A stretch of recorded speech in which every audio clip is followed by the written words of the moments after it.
Les magistrats du Tchad sont en grève depuis plusieurs semaines. Le mot d'ordre a été lancé le 21 juin dernier. Ils contestent le projet du Conseil supérieur de la magistrature, en abrégé CSM, qu'ils estiment menacer leur indépendance. Ils demandent que le président du Conseil supérieur de la magistrature soit élu et non désigné. Et cet appel a été entendu par le gouvernement, mais les magistrats, les deux syndicats des magistrats maintiennent leur position pour d'autres points de revendications non satisfaits.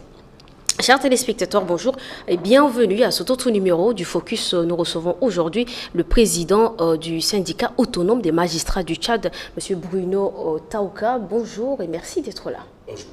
Alors, nous l'avons dit, les magistrats ont maintenu leurs revendications pour d'autres points non satisfaits. Quels sont ces points? Merci de nous les rappeler.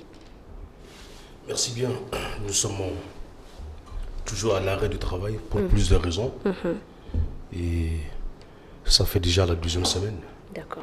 Nous avons fait un arrêt pour revendiquer quelque chose de très important. Il s'agissait de notre indépendance. Mais là, avec l'adoption de la Constitution le 26, nous avons pris acte, puisque c'est déjà devenu une loi fondamentale. Point, on a besoin de s'opposer à cela. Et je crois que nous avons été entendus et la question est renvoyée à une loi organique. Et je crois que c'est à ce niveau que peut-être la lutte va s'articuler. Alors, les autres points, on a évidemment posé la question, les autres points de revendication qui font que la grève des magistrats est maintenue. Oui, nous avons déroulé 13 points en revendication. On a déroulé ça à l'attention de votre autorité. À l'issue d'une assemblée Et générale. là, nous avons 5 points les plus importants, à savoir le rehaussement de nos indemnités, la revalorisation des points d'indice, et la question des dotations totales des armes, des points, parce que une partie, c'est-à-dire la moitié, 50% des magistrats sont aujourd'hui dotés des armes. Il reste une cinquantaine, donc il fallait aussi... il reste la moitié, j'allais dire, il fallait aussi doter ceux-là aussi d'armes de poing. Question de sécurité. Et nous avons la question également de nos locaux, c'est-à-dire que les conditions de travail. Nous travaillons dans un palais d'emprunt et les conditions sont pas réunies. Nous avons demandé, en attendant d'avoir une maison, un palais dit de ce nom, il fallait nous faire déguerpir de là, il fallait nous trouver un autre local et c'est ce qui est en train d'être fait. Provisoirement, c'est ça? Pardon? Provisoirement? Provisoirement, oui. Un local provisoire pour nous permettre de travailler. D'accord. Alors, dans le projet de constitution, dans le projet du Conseil supérieur de la magistrature, qui a été adopté, le président du dit Conseil, il est désigné au lieu d'être élu. Quelle est la gravité de ce procédé?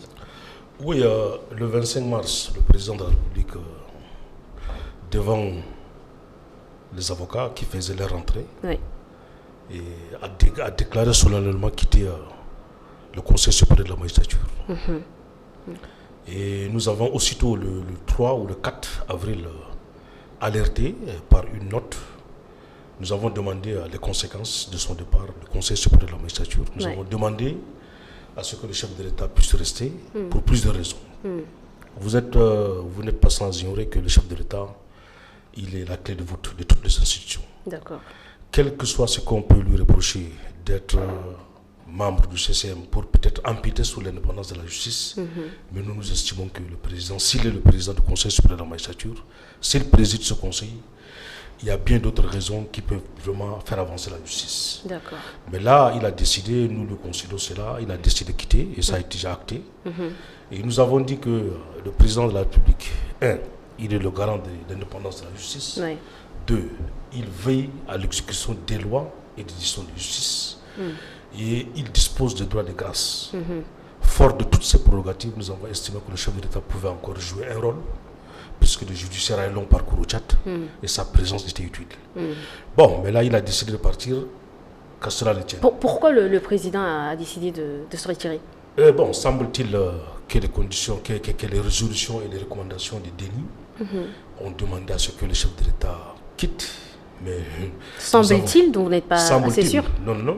les résolutions et les recommandations de Denis sont en 8 points en ce qui concerne le fonctionnement de la justice. D'accord. Donc il y a 2 points très forts. La non-émission de l'exécutif dans le fonctionnement de la justice et la réaffirmation de l'indépendance de la justice. Et nous avons dit que bon, par rapport à ces 2 points, mais s'il faut que le chef de l'État quitte, alors quitte de toutes ces prérogatives qu'il dispose par rapport à la justice. Donc autant rester et puis faire le petit bonhomme de chemin. Et lorsque le Tchad sera vraiment judiciairement fort, à ce moment, on envisagera son départ. Bon, mais là, on n'a pas été entendu, il est maintenu, qu'à cela ne tienne. Nous allons faire avec. Maintenant, le chef de l'État est déjà parti. S'agissant maintenant de la composition, dans le projet, on nous fait venir des professeurs d'université, on nous fait venir un ministre de la Justice qui est nommé par le président. Ils sont considérés comme pas membres du conseil. C'est toujours l'exécutif. Parce que quand on dit le chef de l'État quitte, ça veut dire que c'est pour faire partie de l'exécutif. D'accord. Mais là, quand il nomme un magistrat comme le président de la Cour suprême qui est nommé, qui demeure le président du Conseil suprême de la magistrature, nous estimons que, fort de tout cela, le chef de l'État a toujours une mémise. Donc nous avons demandé une élection interne. D'accord. C'est-à-dire que le président qui doit présider le Conseil suprême de la magistrature soit élu par ses pairs. Ouais. Bon, mais là, on nous a fait prouver, le 26, que la présidence n'est pas négociable. Nous avons pris acte. Maintenant, est-ce que ça ne fragilise pas la force du corps? Parce qu'on nous dit que ce n'est pas négociable.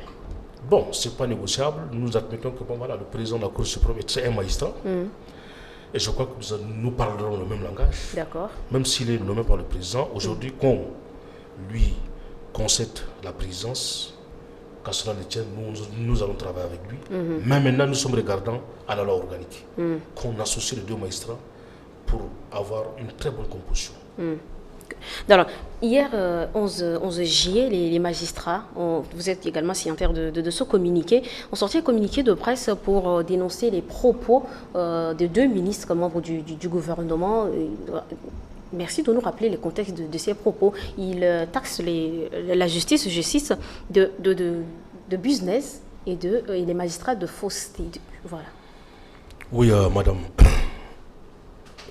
Quand on choisit quelqu'un pour diriger un département ministériel, ça veut dire que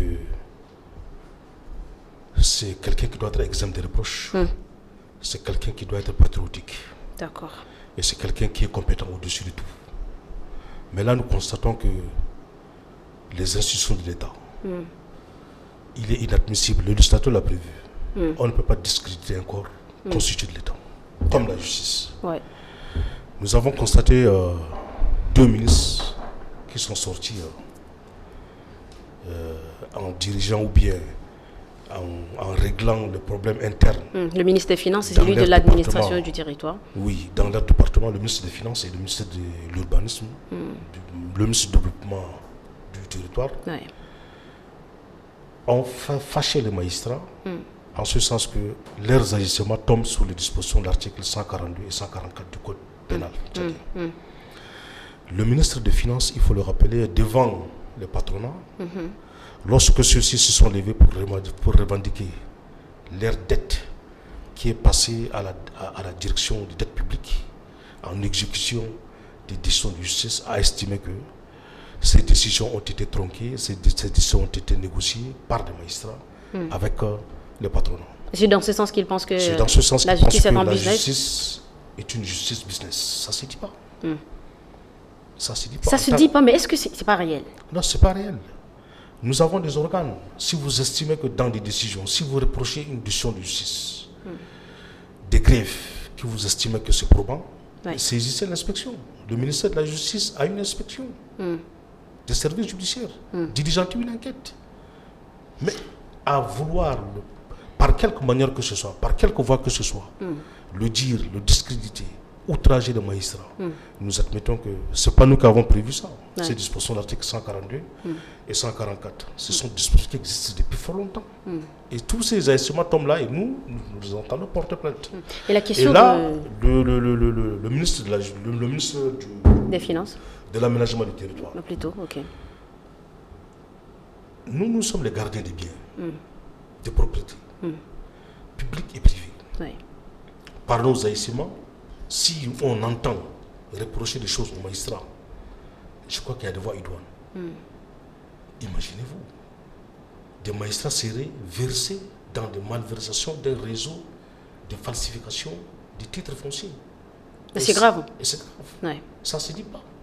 Diligente une enquête. On accuse tout un ministère. On dit les magistrats et les fonctionnaires du ministère de la Justice. Écoutez, c'est accablant.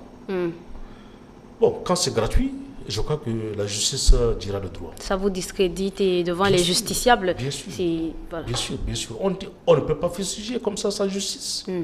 Vous pensez que les ministres avancent ces propos sans preuve? Sans preuve. Pourquoi Sans dites-vous preuve. Je ça? ne peux pas vous accuser, madame, sans preuve. Lorsque je vous accuse, ça veut dire qu'il y a quelque chose. Et surtout quand c'est public. Mais est-ce que les questions de corruption au sein de l'appareil judiciaire ne Ce sont pas sont les deux ministres qui réelles? pourront le dire. Ils le disent par voie de presse. Oui. Ils le disent par voie électronique. Mais c'est impossible. Aujourd'hui, ça allait très loin. Oui. Écoutez, la justice, c'est le repère d'une nation. Mais lorsque déjà même des ministres vilipendent à qui veut l'entendre leur institution judiciaire, il y a problème. Vous avez dit à l'entame de... les hommes d'affaires pourront encore investir? Ah oui, la grande question. Voilà. Est-ce que les partenaires qui nous accompagnent dans nos développements durables aujourd'hui, ça et là, pourront continuer? Quand des membres du gouvernement vous accusent de fausseté. Quand les membres du gouvernement nous accusent. Mais vous avez dit à l'entame de l'émission qu'à un moment, la justice tchadienne n'est pas encore suffisamment forte. Non, je disais le parcours judiciaire. D'accord. Aujourd'hui, si vous avez des peut-être que c'est tous ces problèmes qui font si que... vous avez des démocraties achevées, c'est parce que la justice a une histoire. Le judiciaire a une histoire. Oui. Et nous... Et quelle est cette histoire? Écoutez, madame. Une histoire qui n'est pas fondée, qui n'est pas... L'indépendance de la justice, les conditions de travail des magistrats, et comment on appelle, le droit en tant que tel, la culture du droit. Aujourd'hui, un bon nombre de Tchadiens préfèrent régler leurs problèmes en dehors de la justice. Parce qu'ils estiment que la justice est lente. Mais nous estimons que la lenteur est une qualité. Ah, ok. Vous voyez un peu? Oui, la lenteur est une qualité. Pour une bonne justice, il faut du temps. Il faut du temps. Ouais. Mais pourquoi les justiciables ne sont pas au courant on va dire, de cette qualité? La lenteur, pour nous, pour les justiciables, c'est un problème. Pourquoi vous ne sortez pas, vous n'organisez pas, vous avez un syndicat, vous avez 2 syndicats d'ailleurs des magistrats, pourquoi vous ne faites pas des communications autour de cette lenteur-là qui devrait plutôt... Non, nous pas. Nous sommes des esclaves à la loi. Nous nous sommes formés pour appliquer. Ok. Mais l'accès, l'entièreté de certains prérogatifs judiciaires appartient à l'exécutif. Nous sommes esclaves, nous appliquons la loi, rien que la loi. Exécution. Ouais, il ne nous appartient pas de faire de propagande, d'accès à la justice aux autres. Non. Il y a d'autres portes pour ça. D'accord. Oui. Il y a 2 semaines que les magistrats sont en grève. Quelles sont les conséquences quand des magistrats entrent en grève? Quelles sont les conséquences? Pour tout le monde, pour le corps. Non, mais la nation est à l'arrêt. Le fonctionnement normal de toutes les institutions de l'État est à l'arrêt. Si ça ne se sent pas bien, c'est incalculable. D'accord. Est-ce que l'exécutif est au courant de ça? L'exécutif le sait. L'exécutif le sait très bien. Quand la justice ne marche pas, ça veut dire qu'il y a un problème. Il y a un problème parce que l'accès au droit commence par les OPJ. L'accès au droit. Oui. L'accès à la justice, j'allais dire, commence par les OPJ. Mais dès lors que ce sont les OPJ qui deviennent des juges, ceux qui tranchent. Nous sommes en grève, ça fait combien de jours aujourd'hui? Et combien de problèmes? Sont en stand-by ou sont pas en stand-by, sont connus par les OPJ. Sont connus par les unités de police judiciaire, sont connus par des brigades, autres, tout ça, certains départements. Est-ce qu'il existe des textes qui permettent à ces OPJ, non. Et du moment où les magistrats sont en grève, vous pouvez trancher? Non, je crois que le code de procédure pénale est clair. Et ils recherchent, ils investiguent et ils nous déposent les rapports en procès verbal et puis nous étudions, nous donnons suite. Oui. Mais dès lors que ceux qui sont chargés d'enquêter, de rechercher les auteurs d'une infraction quelconque, se mettent à juger, il y a problème. Il y a problème. Et quelle est la conséquence? Quand l'OPJ tranche le problème? Mais il ne dit pas le droit, il n'est pas formé pour dire le droit. Ah oui, d'accord. Il n'est pas formé pour juger. Il est formé pour accompagner les justiciables devant le procureur. C'est tout. Ses compétences s'arrêtent là. Mais est-ce que ce n'est pas aussi entraver le droit des justiciables? Ceux qui sont par exemple en attente de jugement, quelque chose? Non, mais bien sûr. Bien sûr. Là, vous basculez dans le droit civil et autres. Oui, les conséquences sont là, madame.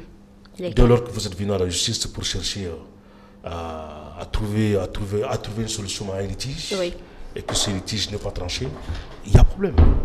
Que ce soit dans un service commercial, que ce soit dans un service public, quand il y a un litige, il faut le trancher. Mais quand ça perdure, quand ça dure, pas parce que le magistrat ne veut pas parce que le magistrat n'a pas fait son boulot, mais c'est parce que quelque part, il est dans des conditions précaires. La précarité dans laquelle nous vivons est impensable. Nous avons fait tourner en boucle à un moment donné nos conditions de travail, mais c'était exécrable. C'était exécrable, c'est impossible. Nous sommes l'un des pouvoirs. Nous sommes un pouvoir judiciaire. Nous nous exerçons dans ce métier comme les détenteurs d'un pouvoir. Parce que nous rendons nos décisions au nom du peuple. Alors là, mais dans ces conditions, il faudrait quand même certaines conditions. Mais ici encore, c'est déplorable. Ça fait 2 semaines que ça dure. On sait que ça durera encore longtemps? Oui, ça durera. Ou des négociations sont en train de parce que hier, nous avons été surpris par un arrêté. Un arrêté qui réquisitionne des magistrats. Et là encore, permettez-moi de vous dire que nulle part, on ne peut pas requérir dès lors qu'il n'y a pas un texte qui le permette. La loi 08 par 2027, modifiée par une loi 2027 2007, ok. Modifiée par une loi, la loi 32 de 2016, réglemente dans la fonction publique certains droits. C'est-à-dire que, réglemente le régime de l'exercice du droit de grève. Nous, le magistrat, puisque nous ne sommes pas des fonctionnaires, nous sommes régis par une autre loi, l'ordonnance 7, qui régit le statut de magistrat. En son article 30, nous reconnaît le droit de nous organiser en syndicat. Nous sommes aujourd'hui syndiqués et, suivant ces dispositions, il n'est nulle part énuméré qu'il y a un service minimum dès lors qu'on va en grève. Mais or, par contre, quand vous prenez la loi 32 qui régit d'une manière générale le fonctionnement de l'exercice du droit de grève dans la fonction publique, énumère limitativement certains services qui doivent organiser en leur sein de services minimum dès lors qu'ils sont en grève. Et là encore, vous ne trouvez pas le ministère de la Justice, ou bien le service de la justice. Voilà. Nulle part. Mais, donc dès lors qu'un mot d'ordre est donné, sèche et illimité. Non, elle est sèche. Mais maintenant là, le ministre de la Justice est allé jusqu'à prendre un arrêté, il nous réquisitionne, en se fondant sur l'article 37 de l'ordonnance qui dit en substance, les magistrats peuvent, en dehors de leurs fonctions, être requis que pour les services militaires. D'accord. Autrement dit, on ne peut être réquisitionné que pour les services militaires parce que nous sommes des officiers de réserve. L'État peut nous réquisitionner en cas de service militaire ou bien pour le service militaire, mais pas en dehors du service militaire. Nous avons un arrêté et nous avons convoqué les collègues demain pour une assemblée générale pour en discuter. Voilà. Donc, avec tous ces éléments, on peut dire que cette grève des magistrats va durer encore longtemps. Nous aviserons demain à une assemblée générale. Nous avons convié des collègues qui seront là massivement d'ailleurs, parce qu'il y va de nos revendications, il y va également de notre indépendance. Si déjà l'exécutif se permet d'aller puiser dans les dispositions de la loi 17 qui régit les fonctionnaires de la fonction publique pour réglementer l'exercice du droit de grève, je crois qu'il y a un problème. Il y a un problème. Et vous allez en discuter? Nous allons en discuter et nous aviserons. Monsieur Bruno Taouka, président du syndicat autonome des magistrats du Tchad, vous avez un dernier mot. Nous arrivons au terme de cette entrevue. Oui, mon dernier mot s'adresse aux justiciables. Oui. Ce n'est pas de plein gré que nous avons tenu à aller en grève. Et il y va également notre survie. D'accord. Et nous avons obtenu un protocole avec le gouvernement le 22 novembre 2022, nous octroyant certains avantages et nous sommes surpris que la mise en œuvre pose problème. Et c'est également le problème qui nous pose, qui nous dérange.